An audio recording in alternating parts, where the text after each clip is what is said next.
Hey fam, and welcome to the Happily Ever Active podcast, where Disney magic meets health and wellness. I'm Stephen Kabibi, your friendly personal healthcare companion, and I help theme park guests like you physically prep for your next theme park vacation so that you can have less pain, soreness, and exhaustion on your next trip. Because in the end, you deserve to make magical memories with your loved ones. This week, I sat down with my colleague and my great friend, Dr. Emily Bohan, to discuss strategies that you can take to have a healthy and pain-free flight. So if you've ever felt that your back or your hips get stiff after a long flight, or if you've even dreaded flying because of stiffness in your back or your knees, or if you've avoided flying altogether because of these same issues, this episode is perfect for you. And believe it or not, how you feel on your flight can significantly affect how you feel when you get to your destination. Find everything, including my pocketbook guide, Disney Ready, your pain-free park survival guide, over at disneydpt.com. And if you learned something useful on this episode, please share the show and tell a friend. Okay, so here we go. Okay, so on today's episode, I have a very special guest with me. Dr. Emily Bohan has a combined 10 years of experience as a physical therapist, a personal trainer, and a nutrition coach, and an overall amazing athlete. She's worked alongside highly qualified specialists working on her own crafts. She also has her own Yoga Alliance teacher certification, which I did not know about her until very recently. And she is a doctor in physical therapy with a specialization in orthopedics, sports, and pelvic health. She loves working with people like weightlifters, runners, rowers, people with pelvic health issues. So I want to welcome to this podcast episode, Dr. Emily Bohan. Welcome. Thanks, Stephen. Excited to be here. It's really good to have you. Thanks for coming on. So today we're going to be covering how to have a pain-free flight. And this topic is going to be really, really important for anyone that goes on a long flight, let's say from California to visit Disney World in Orlando on that 5.5-hour flight. And they get off that flight and they're just feeling very stiff in the back. Their knees are creaking. They're not feeling good at their neck. Or this is for those people that dread going on those long flights because of the same reasons. So this is going to be a great episode for anyone that feels that way, which, to be fair, I mean, I've felt that way before. Before we dive into this topic, Emily, I wanted to ask you just a couple of lightning round questions just to get to know you a little bit more. So are you ready for these questions? Yeah, let's do it. Okay, first question. What is your favorite place that you've ever flown to? You know, Stephen, that's a hard question. There's a lot of really cool places out there, but one of the things I do with my company is some contracts in Hawaii, and Hawaii is definitely up there on my top favorite places to be. So, yeah, that's probably got to be number one at the moment. I really love going out there. I love it. Hawaii is beautiful. Thanks to my wife, I have a special connection with Hawaii. Which islands have you gone to, and which island is your favorite? Mm. So I normally work on Kauai, which is Okay. beautiful, and I love the hiking there. I do appreciate the more like city life, faster pace Mm-hmm. of Oahu as well. I feel like Oahu, you can get like a little bit of all of it. You can be in the fast pace of Honolulu, but then you can also get out for like the beautiful scenery and hiking and Mm-hmm. Oahu. So I have also been to Big Island and Volcano National Park. Very, very cool. That's So awesome. I can eventually would love only. to go. Yeah, I'd love to go back and like see it actually like live erupting. We weren't there when that was happening, but very humbling to go see. That's But wild. I think Oahu probably wins. But Okay. Kauai is a very, very close second. Like Yeah. I do love being in Kauai. And I'm sure a lot of people, a lot of listeners would love to go to Kauai as well, since Kauai is the basis for Lilo and Stitch. Yeah, popular it Disney movie, is. right? So Hmm. that's awesome. That's awesome. What is one bucket list destination that you want to visit in your lifetime? I, well, On the recent bucket list, I'm trying to make it out to Spain and or Portugal, hopefully in the next year or two. So I've been to a few other spots in Europe, but I've heard Portugal is really beautiful, underrated place to be, so I'd like to go check that out. I've never been anywhere in Africa as well, so that's also pretty high Oh, on my list. Yeah, my sister did a study abroad in South Africa. Would love to go explore a little bit there 'cause it's just a totally different world from what we experience here. yeah, So, I bet those are hmm really good choices. Really, really good choice. And hmm because you're living in Denver right now, right? I'm currently in Denver, yes. Currently, that's going to be a long flight. Oh yeah. I mean everywhere I just mentioned, even That's that yeah, Denver to Hawaii flight. So this is a great topic because yeah. yeah, the things you can do to be able to prep your body before you get on that flight, little things you Mm-hmm. can do when you're on the flight, and even once you get off, right? If you're feeling those, yeah, cranky knees, that sore back, like there are things you can do to combat at least some of that. So that way when you Mm-hmm. end up at your final destination, for many of your listeners at Disney, you're not feeling all that soreness of traveling, or at least you're able to mediate some of it, right? Exactly. Exactly. Exactly. All right. One final question before we dig into things. What is your favorite Disney movie? Ooh, Lion King. I don't have to think about that one. That was a quick one. Straight, Yeah. straight at it. Oh yeah, yeah, definitely. Good. That's That I awesome. think that's one of the best movies out there for sure. And the soundtrack is Mm-hmm. fantastic. Oh, yeah. Hans Zimmer. Hmm. Great, great, great, great soundtrack for sure. Good choice. Very Hmm. good choice.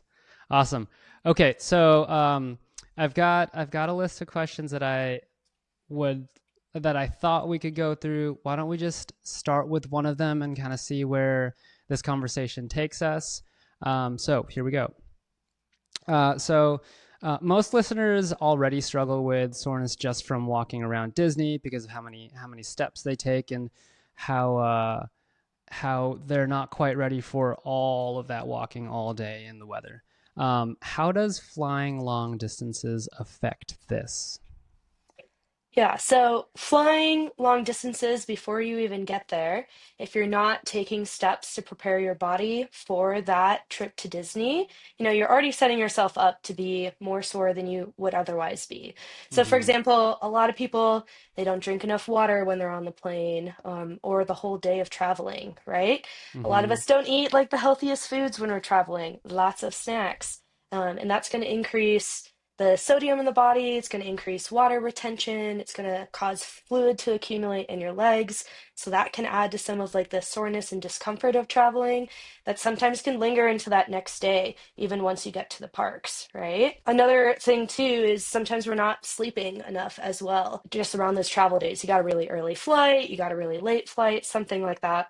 And all of those factors together can just cause some low level inflammation in the body that just make everything feel a little more sore and a little more creaky than they should be. So when you tack on, if you haven't been preparing so much for all those steps at Disney, and then we also have all these other factors of like sleep deprivation, dehydration, not eating great, it's going to make your body feel a lot more worn down once you finally get to your destination than what it needs to be. Yeah, let's unpack that a little bit because you jump through Hmm. like three or maybe even four like really big topics that I feel Hmm. like are major mistakes that a lot of Disney guests tend to make, but not just Disney Hmm. guests, but really Disney travelers, right? Um, Hmm. this podcast is aimed, yes, at the Disney traveler that goes to Disneyland or Disney World, but it also is aimed at the traveler that is going on a Disney cruise or traveling internationally, going on an Adventures by Disney trip, or going to other theme parks like Universal Studios. Um, Right, but anyways, so hydration's a huge, huge thing for sure, and uh, you know, Emily, you've been a lot more well versed in this whole like nutrition game than I have personally. I have to admit. So it was really cool to hear that your how exactly your hydration affects how you're gonna feel during your flight and how that's gonna affect you while you're at the parks, right? Hmm. Um, so, something as simple as making sure you've got that refillable water bottle in your carry on backpack when you get to the plane or when you get to the airport, making sure that you refill it right after going through security. Because I've found Hmm. personally, and I've seen it in my friends and my family, we'll go through security. We have to empty our water bottle because we're going through TSA. And then we get through and we got to run to our gate to get to our next flight, only to realize that we forgot to refill our water bottle, right? So Hmm. it's really easy not to refill that bottle, not to drink enough. And then all you can get when you're on the plane, if you don't want to pay for anything, is those like 8 ounce cups of water, which is not enough, Tiny. right?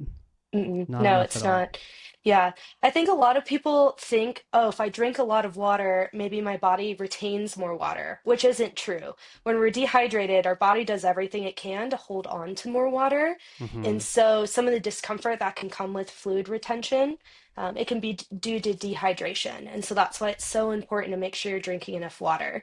Um, as you mentioned, Stephen, I have this pelvic floor background, right? Mm-hmm. So I often will see, especially with some of my lady travelers, they like to restrict their water intake because they don't want to have to worry about getting up to go to the bathroom. They don't want to have to worry about urgency, frequency, or anything like that. And so I think even training yourself before you get to some of these long flights of like drinking a little bit more water so your body is more used to that bladder capacity expanding and being able to hold more. So that way you can be hydrated and you don't also have to worry about having these issues with urgency on the plane, right? It's also a good idea because even once you get to your final destination, if you're out and about and you're moving, you're gonna need to be drinking a lot of water, especially if you're Mm-hmm. going to a park in Florida, because you bet it's hot. And the last thing you want is get dehydrated there and then you feel bad because you haven't drank enough water, right? So it's one of those like it seems really small and simple, but feel like it's really overlooked. And I also don't think that most people realize how much water they actually need to drink. So I usually tell people about half their body weight in ounces of water. I rarely have patients who actually meet that number. And this is talking about your kind of just like normal, average, everyday person. And then once we start tacking on exercise and movement and like Mm-hmm. all these other factors, Mm-hmm. that number goes up, right? So yeah, so dehydration, very overlooked piece that can just make everything feel better. I mean, even, we have synovial fluid in our joints. So that's like Mm-hmm. the lubrication in our joints. Like we need water in order to help things move better in our body, right? Like Right. water is Right. everything in our body. So yeah. Yeah, super important. And then to tack onto that, I feel like what you eat kind of goes hand in hand with water as well, right? You Yep. mentioned it'll change your. I think you said something about changing like sodium concentration. So especially like Hmm. let's talk about really quick. Like I like to fly Southwest a lot, and the one thing that Southwest tends to give are those like those pretzel snacks, which are super salty. Is there anything better that you recommend that you eat, or like how would you go about, you know, what you Hmm. eat when you're flying? Yeah, yeah, good question. So it's not necessarily that you need to avoid sodium, but I feel like a lot of people, they eat the pretzel snacks. They also eat the other chip bag that they brought. And then they Mm. also eat the, like really sodium packed mediocre sandwich they bought in the airport. Let's be real, airport food is a little hit or miss sometimes, right? So, Totally. so my, so my point is, if you're eating like all of this really processed food when you're flying on the plane, the amount of sodium that you're taking in compared to how sedentary you're being, that can also increase water retention, things like swelling in the Mm-hmm. legs, all of that.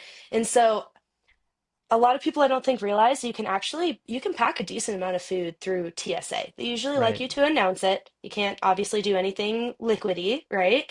But even just for like your own health purposes, maybe you pack your own sandwich or you pack, some veggies or something that's a little healthier that's maybe in your normal diet along with you for the flight. So that way you aren't just loading up on all these super processed foods because that all that processed food can also lead to other travel issues later down the road. Like a lot of people end up dealing with like an upset stomach or something like that after they're done traveling. And part of that can also be because of the diet they've been eating on those travel days, right? So if you can pack your own food, great. If not, they still have some like good, healthier options at most Hmm. airport lines now. So I always like to tell patients and clients, it's about balance. If you're like, you just like love your Pringles when you get on the flight, like it sets you up for like a good flight. I'm not saying don't eat the Pringles, but like maybe also buy an apple or like bring some carrot sticks or Yeah. like let's balance it out so that way it's not just all processed food, right? Yeah, yeah, totally. And I think that brings up a really important, what's the word I'm looking for? A really important concept that applies to how much walking you're doing at Disney World. So, one of the biggest concepts or the most important concepts that I like to talk about is just how much walking you do at Disney World and how generally, the typical Disney guest isn't quite prepared to walk all those steps at Disney World, right?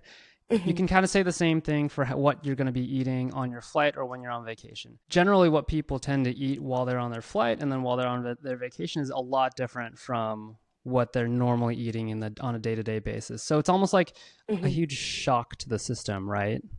Yeah. And that could really create like the just a low level inflammation process in the body that Mm-hmm. makes us feel Mm-hmm. maybe a little more sore over the next few days than we otherwise would. I think the other tendency too is people eat a lot of like high fat, high carb Mm-hmm. snacks. And if you've been training for your trip to Disney, which I really hope everyone does because that's going to make your life so much easier, right? Like more fun, more energy, all of Right. that. But that also means that you need to be eating enough protein and protein helps your Ah. muscles recover. So Mm-hmm. even on your travel day, like still see if you can pack some high protein snacks. It's also going to keep you from being so snacky because protein is the highest satiety um, macronutrient out there.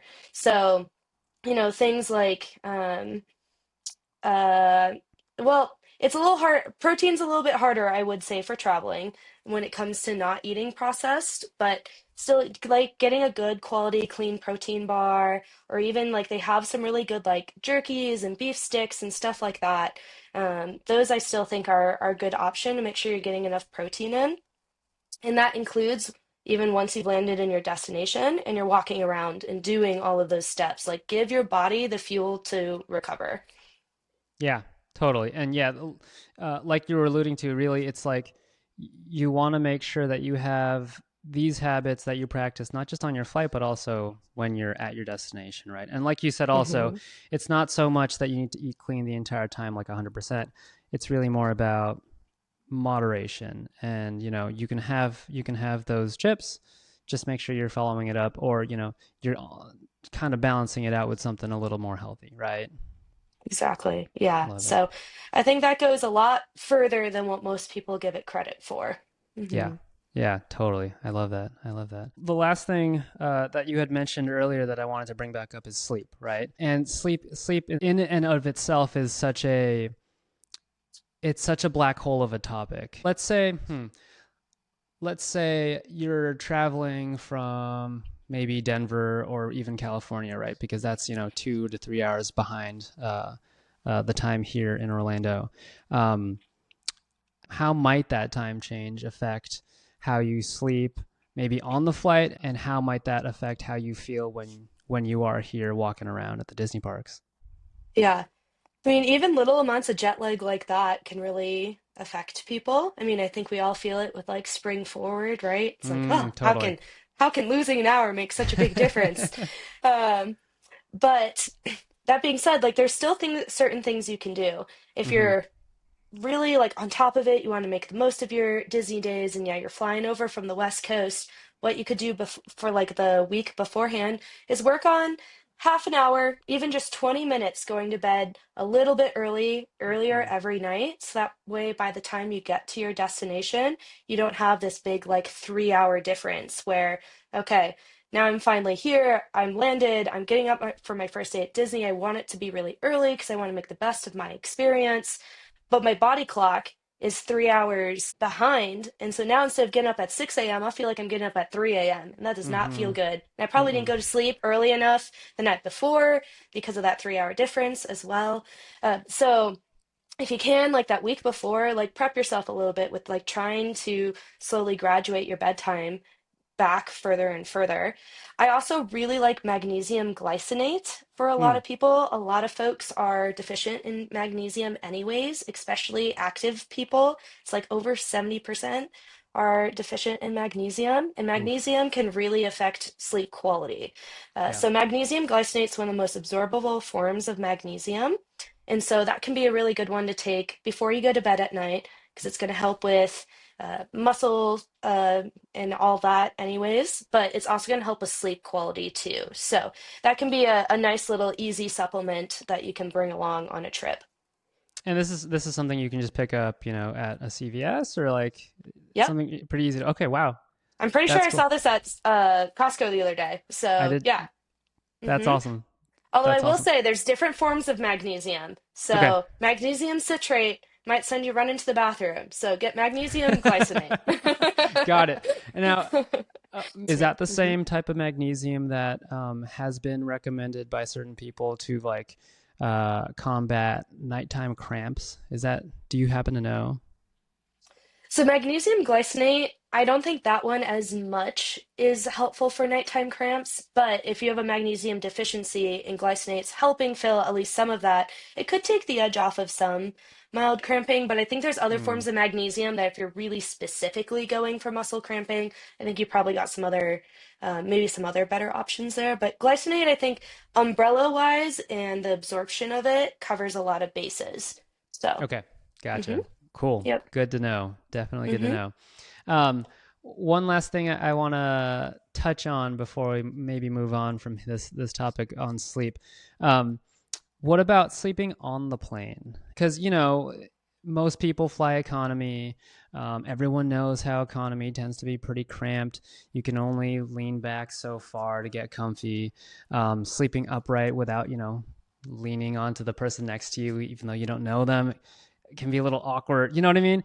Yeah. So, what are some things that our listeners can do to help sleep a little better? Because I also know that, some people take the red eye to get out here. So they're going to want to sleep on the flight. Yeah. So once again, I think some sort of like sleep aid can be really helpful, even if it's like a really, really low dose of um, uh, melatonin. Okay. Something like that I think can be helpful, but otherwise, a neck pillow, they're not the most comfortable thing in the world, but I think it's better than ending up over here trying to use a jacket or using a significant other or a stranger. Hopefully that's not happening. Um, Interesting way to make a friend. That would be that, that's I for mean, I sure. guess if you're flying to Disney World, chances are they're going to be flying to Disney World too. So I Yeah, guess that's not a bad way to make a friend. yeah, exactly. That'd make for a really great origin story to a friendship. I would love that. But yeah, I think having some sort of neck support that can be really helpful when you're in that upright position. Totally. Um, but that I feel like it really depends on the person, Yeah. and how you feel like you can get comfortable. So I'm a big fan. I mean, if you're on a red eye, I think prioritizing sleep is probably the best thing that you can do. If you're not on a red eye, then I think movement, a little bit of movement on a plane is probably the best thing that you can do. But red eye, you just gotta figure out however you can get comfortable. Yeah. Like you say, sleeping position, optimal sleeping position is very personal, right? Everyone sleeps differently in bed. Everyone sleeps differently sitting up. And everyone finds a different position for them that works for them and doesn't necessarily work for others. I've hmm found personally, if I have a window seat, leaning on the window tends to help because I Yep. can get into a more, like, my neck isn't as cocked to the side, right? I can get a little bit more of that, more of a neutral position. Other than that, a neck pillow is great. And I wasn't a believer previously in inflatable neck pillows, but now I am after having my own. They tend to be a lot more firm, right, as opposed to the foam pillows that allow your head to sink into that pillow.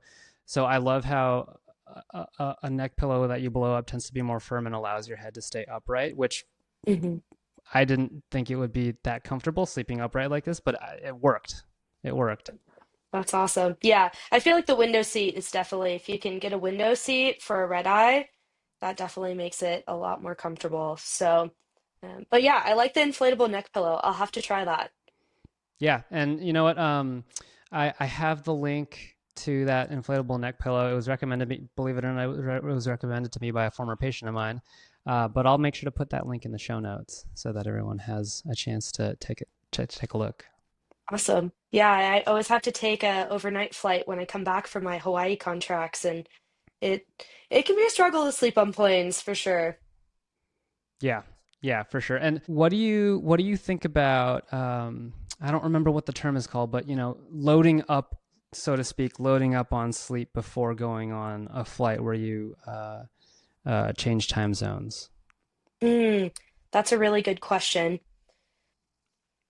I think that if you tend to be a poor sleeper on planes, I think there are certain people that it's like it just doesn't matter. I can never get comfortable, right? I think that is a great technique to go ahead and try, Mm-hmm. right? Mm-hmm. So I think generally, the more consistent you can be with your sleep schedule, the better off you are. But if you know you're a poor sleeper, I think that's actually a good idea to try. And then being really good about once you're there, you're in a more comfortable bed in a hotel room, like getting back on track with a decent sleep schedule. Yeah, that makes a lot of sense. So basically, if you have those quality sleep habits, if you have that quality diet habit, that quality movement habit, and you're already doing that, that sets you up for success on your flight, even if you're taking a red eye. Yes, yeah, it definitely does. Yeah, that makes a lot of Yeah. sense. That And definitely I, makes a lot of sense. I will Uh-huh. also say too, with taking a red eye, since you don't leave till really late at night, you also have the opportunity to get some exercise in before you get on your plane, which can help you get some of that sleep, right? But can also help with some of those other pieces too, of making sure that, you're getting enough water in, you're getting some muscle pumping and moving action before Mm-hmm. you go and like sit and be really sedentary on a plane for a while. Yeah. Yeah. And let's not forget, I know we're spending quite a bit of time on sleep here, but let's not also forget the fact that, quality sleep means quality recovery for yourself, which means really you get to have more energy during the day when you're at the Disney parks or when you're Mhm. when you're at your destination, which also means less stiffness, less pain at the end of the day. So that's why quality sleep is so important. It's probably what top three things that you need to make sure you're getting to make sure that you're having a pain free trip. Would you say? Oh, for sure. I mean, with my personal training background, if Mm-hmm. your sleep is shot, this whether you're going to a Disney park or you're trying to build a good physique or you're trying to get out of pain, I mean, sleep is such an important thing for any and all of the things we do. It's how our body recovers, right? Yeah, So, I love it. I love it. I love it. Okay, let's see. So we haven't really talked too much about movement. Why don't we go into that? mhm. Let's see. So one of one of the factors that can affect how stiff or how painful you might feel on a long flight is the fact that you are literally sitting in a tight spot for 5, 6, maybe 7 hours at a time, right? Um, what are some strategies that listeners can implement to make sure that they don't feel so stiff on their flight? Yeah. So the body loves to move. A lot of us, we don't even realize how much we fidget in our seats. We fidget when we're on the couch, like little things Right. like that. And a lot of that gets shut down when we're sitting in these airplane seats that are like this big, right? So yeah, even like little bit of fidgeting, if you tend to cross your legs, pay attention, cross the other way, like switch it Mm-hmm. up. Do some ankle pumps when you're sitting. So that's just where if you have your feet flat on the floor, you're lifting your heels up so you're coming up onto your toes. So that gets a little bit more circulation back into like the lower legs and up into the legs. And if you're sitting in an aisle seat, this is obviously the easiest, but being able to stand up throughout your flight, especially if you're on a really long flight, I'd say anything longer than like 2.5, 3 hours, I would make a point to try and get up a couple times during the flight, just to like stand, move around for a hot second, sit back down. Right? So, all of those things, the body is meant to move, our joints are meant to move, and keeping things even just like slightly moving and slightly warm is going to help you feel a lot better at the end of your flight versus if you just kind of like hunch down and uh, just go through the whole flight without any sort of movement. Right. And, that general movement also helps to re-lubricate the joints, right? Moves things around. I love the idea of ankle pumps, especially if you're in the middle seat or the window seat. The idea of standing up if you're in the aisle seat. Um, I love, personally, my back tends to get pretty stiff on flights, so I just love Hmm. twisting, you know, just Yeah. twisting back and forth. Even just taking the cool guy stance and like relaxing into your seat, letting your leg go out if you have that aisle seat. Yep. Um, you might feel like you're rude, especially if you're an introvert, because if you don't want to be in anyone's way. But honestly, just open up, do something different. So I love that. I Yeah. love that. And no one's probably going to care. And I mean, you can even do like with your back, some like little cat cows. So think you're just kind of like rocking your back forward and backwards. Like you're not going to bother anyone next to you. They Mm-mm. they don't care what's going on. You're not getting Mm-hmm. into their seat at all. So that's a good way also to get that low back moving. So Yeah. I get the same thing. Sometimes my low back gets a little stiff. So yeah, I'll do a little bit of those movements. I get up on planes. I have no problem getting up. I'm like, I'm watch me stand here for the next couple of minutes. Like, I'm good with that. But even like if you have a jacket and you don't have the jacket on, even putting like a little lumbar support behind your back can sometimes help a cranky low back, right? So it even just gets your body into a different position for the next 30 minutes or so. Right. I love this whole idea of just doing something different for your body. It really, it's Hmm. the thing we're trying to address is the fact that you're potentially not moving for 3 to 7 hours, right? Your body, like you said, your body likes to move. So even just doing something simple like changing positions can make a load of difference. A Hmm. load of difference. And I do want to emphasize, like, respect to you for not caring about whether or not people care about whether you stand up in a flight, right? um, Hmm. I feel like a lot of people don't quite feel that way, so this is Hmm. your sign to make sure that it's more important to let your body move than for you to try to be polite, even though really I don't, like you said, I don't think anyone really cares, They don't. right? Think about the last flight you took. Do you remember seeing someone standing in the aisle and going, this person? No. And I can promise you I'm not the only person who doesn't care about standing in the aisle. There are usually multiple of us, right? And you can't even remember them right now. Mm-hmm. So, Mm-hmm. you're better off taking care of your own body so you have a better trip once you get there than worrying about all these humans on the plane that you're never going to see again. Right, So, exactly. Think about your trip. Think about how you're gonna have those magical memories with your loved ones. Just yeah, you got it. You hit the nail on the exactly. Yeah. head. Hit the nail on the head. Uh, what about, we talked about moving while you're in your seat. We talked about getting up and walking while on the flight. What about connecting flights? What about pre-flight when you're still in the airport? What about everything surrounding the flight too? Because would you agree that what you do right before getting on the flight and what you do in between flights also makes a difference? Oh, totally. Yeah. I think if you have connecting flights, take that opportunity between connecting flights to walk around the airport. I'm not telling you to like, you don't have to be the calisthenics guy in the corner who's doing push-ups, right? But take a couple laps around the airport, let your legs stretch.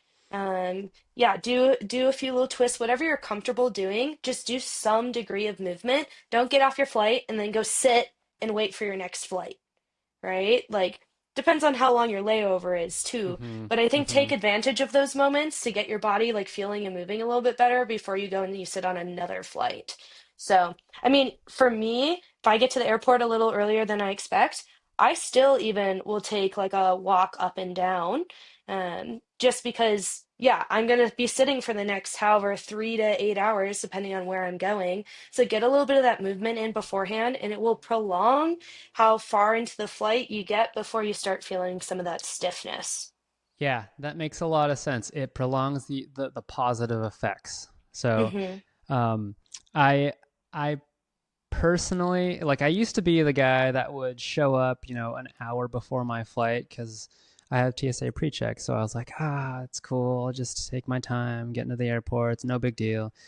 But now I'm the type of person that's like, let's get to the airport, 2 hours early, mosey our way through. That way I have less stress going in, don't have to spend so much mental effort worrying about getting to my gate. And then I can get to my gate, make sure my flight's on time, and then walk around. So, yeah, that idea of walking around is so important, but it also helps you have a less stressful vacation, which, like you said earlier, the little things add up. So if you're a little bit more stressful during your vacation, you're less likely to recover fully on your next day when you're walking in the theme parks, right? Hmm. So taking all that time, even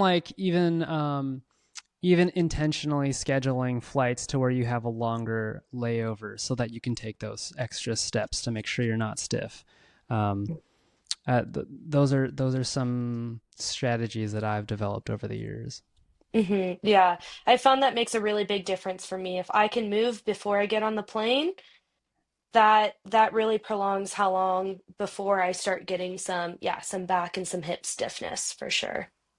Hmm. Yeah, absolutely. What about, so we talked about before the flight, in between flights. What about after flights? Let's say you've landed at your destination.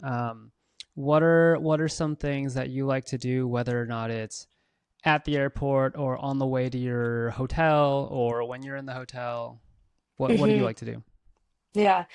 So for me personally, once I get to the actual destination, once again, first thing I do is usually move.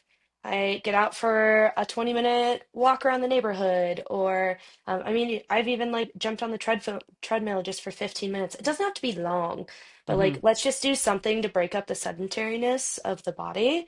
I think that's really important. Or if you're going out to eat somewhere, if you're going somewhere close to your hotel, can you walk there? Right? So it Right, also just kind of right. prepares yourself mentally and a little bit physically before you jump into this like crazy full day the next day. So I also personally, I have like a mobility routine I like to do to kind of open up my hips and get my back moving a little bit better. So I'll do that when I get to the hotel room too, just based on what I know is tight in my own body. But I've also done that for other clients as well, where it's like, okay, we know you kind of get A, B, and C pains because Hmm. you have A, B, and C that tends to get tight or isn't as strong or whatever. And so building this routine of like kind of this like 15 minute like mobility strength routine that gets you moving and feeling better. But then also, you could use something like that before you even go to the parks to get everything warmed up and get the right muscles activated. So that way you get through more of your day before you start feeling tired. Yeah, I love that. How it's really just getting movement in, but also if you knowing if you've got some sort of issue that you're dealing with, having a specific routine that works for you, right Hmm. when you get there. And I guess that's also a good reason why you need to work with a trusted clinician, whether or not it's a doctor in physical therapy or a specific physician that you really trust. But really, if you've got some issue that you're working towards, like a hip issue or some sort of knee pain, you have someone to help you address that and give you a specific mobility routine, exercises, what have you, to make Hmm. sure that you're still addressing that on your vacation. Yeah, exactly. And we're back. Okay, lighting issue has been fixed. It's funny because I didn't even notice it until you mentioned it, but it's all good. It's all good. Okay, so we're talking about some sort of mobility routine, some sort of movement routine once you land at your destination. Hmm. Specific to Disney guests, because I know a lot of my listeners that have been to Disney World or Disneyland in the past. Some of them like to fly into their Disney destination and go straight to the parks. Um, and we're talking like arrive at 8 in the morning and then go to the park at like 10 a.m. and go until park close or something like that. Hmm. Um, any opinion, anything that you want to say about that? Anything that you would do if you were going to go to the parks, or anything you would do differently? Hmm. Yeah. Well, I think all everything we've talked about with prep work becomes especially important. You better be drinking a lot of water on that flight. So that way, Mm. once you get to the park, you're not fighting an uphill battle of dehydration, right? Mm-hmm. Having some sort of, like I said, a mobility routine or an activation routine or anything like that, if you do tend to deal with aches and pains, I think doing that before you get to the park can also be really helpful too, right? So that way you're not just hitting the ground running. We're like taking a few steps before we jump fully back into everything. I think the nutrition piece is especially important then too, making sure that you're eating good quality food so that way once you get to the parks, you don't have any GI issues going on, you don't have like the inflammation or swelling issue from a really high sodium diet from your flight. So I don't think it's a problem to go straight to the park. Mm-hmm. I love that energy. Keep that energy if you're one of those people. Just also use that energy and make sure you prep with that energy, right? Got it. So, Yes. So hmm the emphasis is really on the pre-planning stages, right? Making sure that you've got those quality habits to ensure your success when you're on your vacation. I love that. That's awesome. yep. That's awesome. Um, that brings me to another question then. How how far in advance should listeners prepare, before their trip to work on any of these habits? hmm Yeah, that's a really good question. So, are you referring to the nutrition, sleep, water piece? Are you referring to the exercise piece? Like, what are we Yeah, talking good about question. here? Let's start with the nutrition, sleep, water piece. And if you Mm-hmm. wanted to break it down further, you could definitely break it down further. Yeah, yeah. So, I mean, all of those pieces are good habits to have, I'd say, in general, right? But if your life isn't really conducive to that, we all have different schedules. Some people Mm-hmm. work night shifts, et cetera, et cetera. Um, but I would say probably the week beforehand to get yourself into a somewhat regular pattern, be really mindful of your water nutrition intake. Like I said, look at the sleep schedule, see if you can start dialing it back. I'd say that's the minimum. If you can start dialing all that in for a couple weeks beforehand, 2 to 3 weeks, I think that will only make your life easier. If you are one of those people who deals with urinary urgency frequency stuff and that stresses you out on flights, so you tend to dehydrate yourself, maybe you even get to the park and stresses you out in the park because you don't want to have to deal with going to the bathroom every hour. That is a pelvic floor piece, which, by the way, can be treated by a pelvic floor physical therapist. You don't have to live with that, so I just gotta put that out there. But that I would say working on bladder retraining habits that can take a long time, and so the best thing you can do is work with a pelvic floor PT or someone who's knowledgeable about that. I would say 2 to 3 months beforehand, so that way you're really confident by the time you're traveling and going to the park because that you have to kind of reprogram the connection between your brain and your bladder. So Mm, what that can look like for a lot of people, is it okay if I go off on this side tangent for a hot yeah, sec? totally. Okay. Please. So let's say every 45 minutes you get the call to go. Your bladder normally gives you the call to go when it's about half full. We should be able to go 2 to 4 hours without having to pee. So Mm-hmm. if you at 45 minutes, you're like, oh, I really gotta go.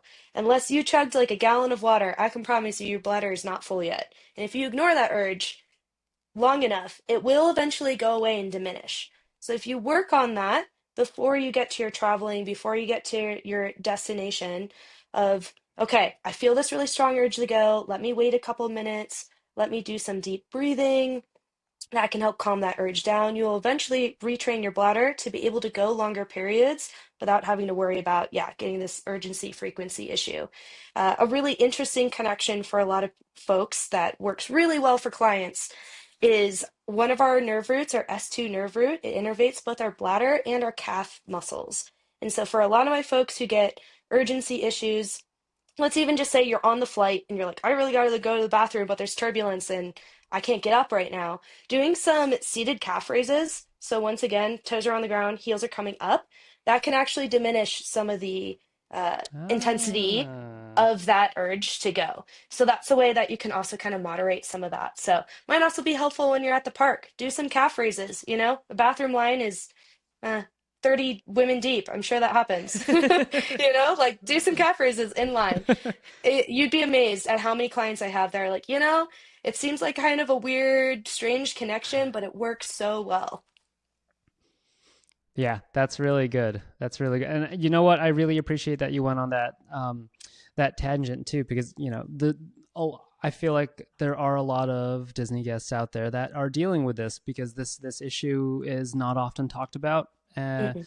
and not nearly often as it should be, right? Or at least addressed, if anything. So that's great.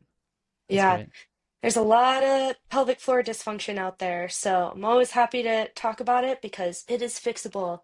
Men and women, it is fixable. Yeah, yeah, right. Not just women, but also men. Yep. Absolutely, Hmm. absolutely. Yes. Okay, so why don't we go ahead and start wrapping it up? Um, let's see. Why don't I? Why don't we finish with the last question? So for the listener who always arrives at Disney feeling sore from their flight, what is one simple change that they can make that will have the biggest impact on their trip? I'll leave it at that. I'll Yeah. let you take the floor. Yeah. No, that's a really good question. So I would say the biggest thing comes back to like let's get your body moving better again when you first get off the flight, right? So getting a little bit of a walk in or getting that mobility routine in, getting like a good amount of water in if you are landing dehydrated. So I think that's probably the biggest thing that you can do to help improve everything. But I mean, I can't stress this enough. Your preparation beforehand makes the world of a Mm-hmm. difference. So even Mm-hmm. like having a really good training program, you're going to Disney, you're walking crazy steps. Are you doing a walking program, right? Are you doing a strength training program? A strong body is a resilient body. And so the stronger you go into your trip, the more time you've spent working on your endurance, the less sore you're going to be, even with flying. So, yeah, so I would say best thing you can do, get some really dedicated, diligent movement in when you get off that flight to once again lubricate those joints, get the blood flow and muscles pumping. But prevention is better than cure. And so, really focusing on that before flight stuff is what I like to see. Prevention is better than cure. Got it. Got it. No, I couldn't have said it any better. I could not have said it any better. The preparation is key. The preparation is key. Mhm. Awesome. So I think that just about wraps it up. Emily, where can people find you, and what are you up to nowadays? Yeah, so I'm out here in Denver, Colorado. I have some limited in-person availability that I do both personal training and physical therapy for. As you mentioned, Stephen, I do everything from sports PT to people who've never worked out in their life to I love pelvic floor PT for both men and women is what I treat. That being said, I also have a very large clientele that I do coaching and online physical therapy for. And so my services are available nationwide, essentially. So there's so much that we can do, even just in the remote format, to really get people moving and feeling better, which I think is a really funny silver lining that we maybe got from COVID, right? We realize how useful actually the virtual world can be. So yeah, so that's mostly what I'm up to nowadays is coaching both the virtual and in person for the people who are in Denver. Um, Otherwise, yeah, I do some of my contracts at Hawaii that I love and starting to dabble a little bit more in the professional sports world now too, which has been That's really awesome. interesting and fun. So Yeah. Mhm. cool. And what's the best way people can get a hold of you if they wanted to work with you? Yeah, so my company name is Bohan PT and Training. You can find me on TikTok, Facebook, Instagram, Bohan PT Training. Um, but otherwise, a quick Google search of my name should pop up all of those platforms too. My business email is bohanpttraining@gmail.com if you want to reach out directly to me. So, yeah.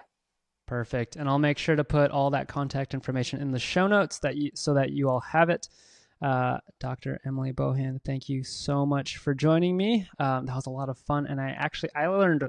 I don't know about you guys, but I learned a lot on this talk. So, yeah, thank you again. Yeah, it's always a pleasure, Stephen. Anytime. That concludes our conversation with Dr. Emily Bohan on how to stay pain-free and stiffness-free while also staying healthy while flying. That was a lot of information to cover and unpack. So let's go ahead and summarize what we talked about while giving you 5 key takeaways that you can utilize while on your next flight. Okay, key takeaway number 1, stay hydrated. One of the biggest mistakes that you can make when flying is to forget to stay hydrated. It's one of the reasons why you actually might feel stiffer when you get off the plane. Key takeaway number 2, make sure that you're watching what you are eating when you are flying. Emily talked about how it's so easy to just keep snacking while you're on your flight, which changes your sodium concentration and increases your water retention, which can lead to that stiffness that you feel when you're sitting for long periods of time. So you don't want to necessarily avoid that bag of chips when you're on the flight. But what you do want to do is make sure that you're eating in moderation. Maybe you're following up with something more healthy like an apple. On top of that, making sure that you're taking in high protein foods to make sure that you can recover fully, make sure that your muscles are ready to take on the Disney park. So eating things even like jerky or a high quality protein bar are really good ideas for snacking when you're going on the plane. Now, remember that you can also bring food on the plane and you don't have to worry about airport food, which can be hit or miss sometimes. Key takeaway number 3, make sure that you're getting good sleep. To make sure that you're ready for the time change, especially if you're coming from the West Coast and traveling to the East Coast, Emily talked about sleeping a little bit earlier in the days leading up to your flight to make sure that you can adjust to that time change easier. She even mentions things like taking magnesium glycinate to help, or take a low dose of melatonin, which can help. Even things like using a neck pillow to make sure that you're comfortable while you're flying, because it can be very uncomfortable, especially on those economy seats. And then we briefly talked about a subject called sleep banking, where this can help, especially if you tend to have lower quality sleep. Trying to get better sleep or more sleep on the days leading up to your flight to make sure that you are a little better rested to take on your flight and then also your trip. Key takeaway number 4, the importance of movement cannot be stressed enough. And when we're talking about movement, we're really just talking about doing something that's different for your body. So if you're sitting on long flights, doing things like ankle pumps, fidgeting around, changing positions, doing something different that your body can be happy doing instead of just sitting in one place the whole time, because that in and of itself can lead to that stiffness as well. We talked about making sure that you're walking before, during, in between, and after your flights. The importance of movement, again, cannot be stressed enough. And then we briefly talked about the importance of developing a specific mobility routine or exercise routine if you're dealing with something specific like hip pain or low back pain. And that also brings up the importance of working with a healthcare professional to make sure that you're getting the proper care that you deserve. Key takeaway number 5. If we're not emphasizing the importance of sleep or movement enough, then we're definitely not emphasizing the importance of making sure that you're doing the necessary prep work before your flight. So that means making sure that you're practicing good quality sleeping habits, good quality diet habits, and then also adding in more movement to your daily routine, whether or not that means walking or going to the gym or going for a run, whatever you find enjoyable.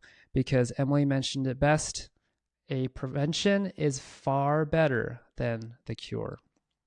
And this is something that I want to bring up because it's a topic that's often brought up among the Disney community, and that's flying and going directly to the parks right after landing at your destination. She actually mentioned that it's okay to do that as long as you've done the necessary prep work beforehand to make sure that your body can handle everything that you're doing. Flying 4, 5, 6, 7 hours maybe, getting off the plane, and then going straight to the parks to do all that walking. All right, that is all for today's episode. Now I want to turn it over to you.